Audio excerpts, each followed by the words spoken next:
नमस्कार, मैं हूं पंकज। आप देख रहे हैं एक्स न्यूज और यह है हमारा विशेष कार्यक्रम शख्सियत में हम उन लोगों की कहानी कहते हैं जो सिर्फ अपने समय के नहीं होते, जो सिर्फ इतिहास की किताबों में दर्ज नाम नहीं होते, बल्कि पीढ़ियों की सोच बदल देते हैं। आज इस एपिसोड के माध्यम से हम आपको जो आज भारत और अमेरिका के बीच में दरार चल रही है, आज अमेरिका टेरिफ टेरिफ चिल्ला रहा है, उसके जवाब ढूंढने के लिए लाए हैं। आज अमेरिका के टेरिफ को छोड़कर विवेकानंद जी के आदर्शों का पालन करते हुए हर भारतीय किसान, मजदूर, सर्विस सेक्टर, छोटे बड़े बिजनेसमैन, असहाय, दलित, शोषित को हमारी सरकार को मजबूत बनाना चाहिए। जब हमारे देश में अंग्रेज भाग गए तो ये ट्रंप और टेरिफ क्या करेगा। हम स्वामी जी के आदर्शों से आज भारत के सभी सवालों का जवाब ढूंढ सकते हैं।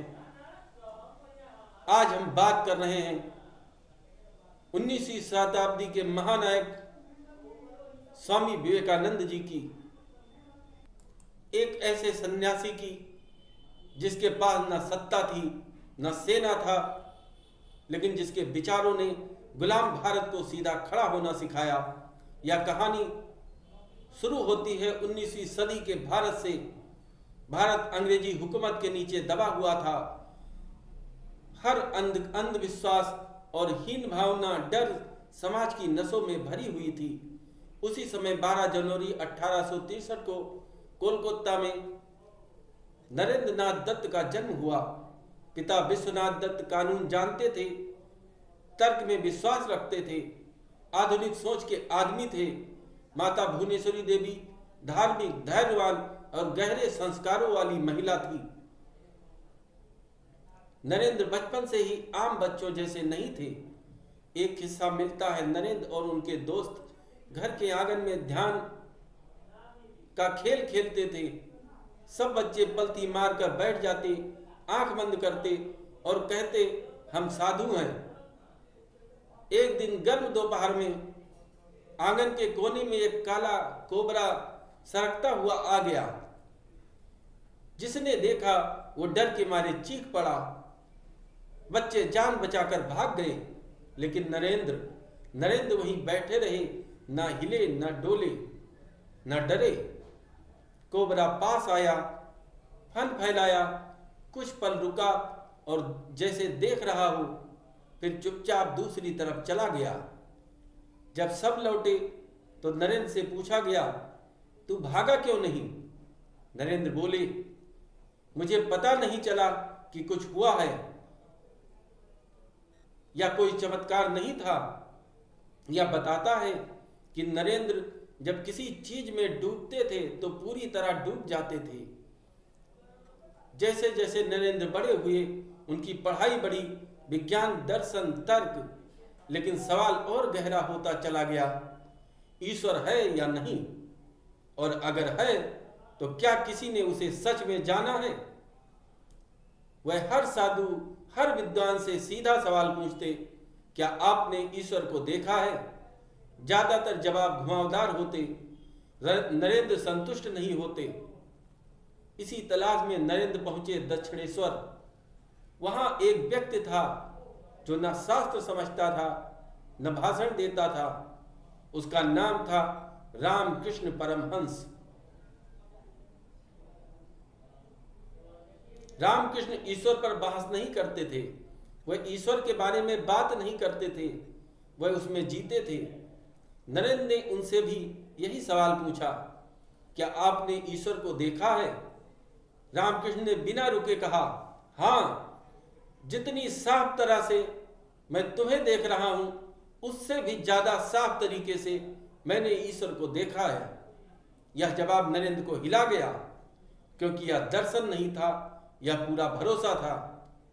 ओशो इस मुलाकात को इस तरह समझाते हैं, रामकृष्ण ने नरेंद्र से कहा, तुम ईश्वर को नकार नहीं रहे, तुम उससे डर रहे हो, क्योंकि अगर ईश्वर सच है तो तुम्हें बदलना पड़ेगा और तुम्हारा तर्क तुम्हें बदलने नहीं देता।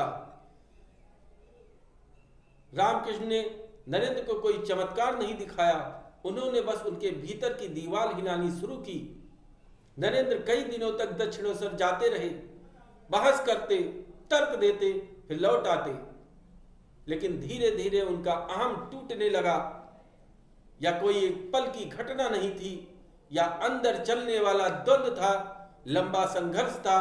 यहीं से नरेंद्र का रूपांतरण शुरू हुआ। 1984 में नरेंद्र के पिता का निधन हो गया, घर उजड़ गया, पैसा खत्म, सम्मान खत्म। नरेंद्र नंगे पैर नौकरी की तलाश में भटके। कई बार घर में खाना नहीं होता, वह माँ से झूठ बोलते कि कहीं दावत पे जा रहे हैं, ताकि छोटे भाई बहन को खाना मिल सके। हताश होकर वे रामकृष्ण के पास गए। माँ काली से थोड़ा पैसा मांग दीजिए। रामकृष्ण बोले, खुद जाकर मांगो।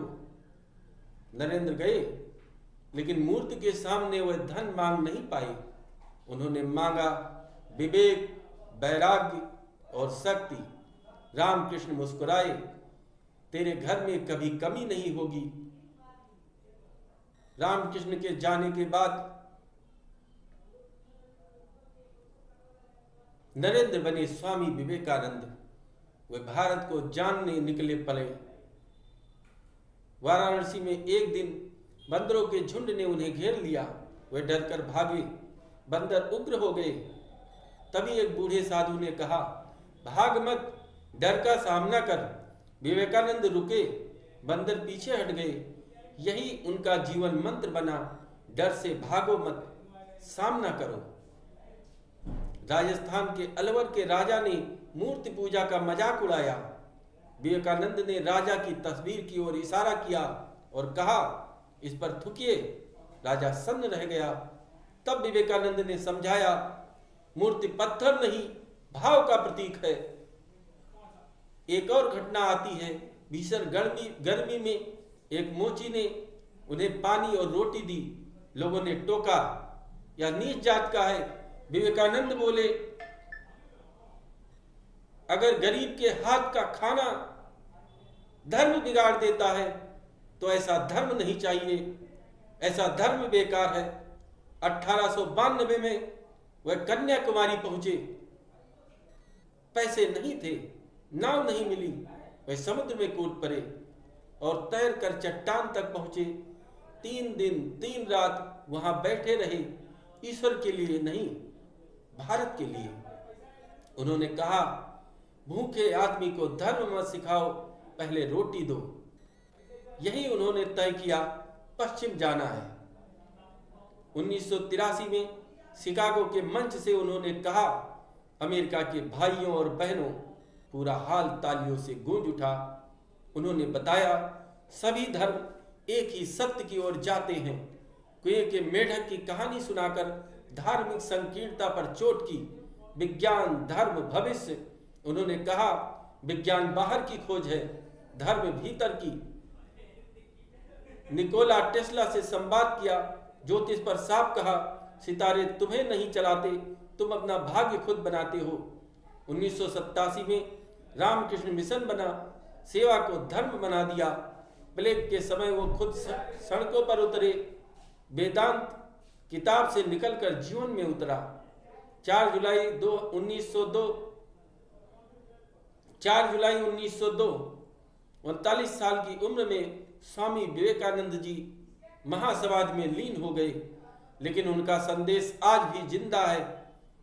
उन्होंने कहा था, कमजोरी पाप है, डर से भागो मत, एक विचार लो और उसे जीवन बना लो। स्वामी जी के बारे में किसी कवि ने कहा है, पराधीन भारत माँ के नूतन उत्कर्ष विवेकानंद, दीन दलित शोषित जन के 100 संघर्ष विवेकानंद, विश्व पटल पर धर्म सभा के दृढ़ संकल्प विवेकानंद, दिव्य ज्ञान के पुंज रूप अवतरित विकल्प विवेकानंद, कभी सभी सौभाग्य रूप कभी कभी सौभाग्य रूप मिलता ऐसा व्यक्तित्व महान, आज जयंती पर उनके निज शीश झुकाता हिंदुस्तान, आज जयंती पर उनके निज शीश झुकाता हिंदुस्तान। मैं हूं पंकज, आप देख रहे थे शख्सियत सिर्फ एक्स न्यूज पर।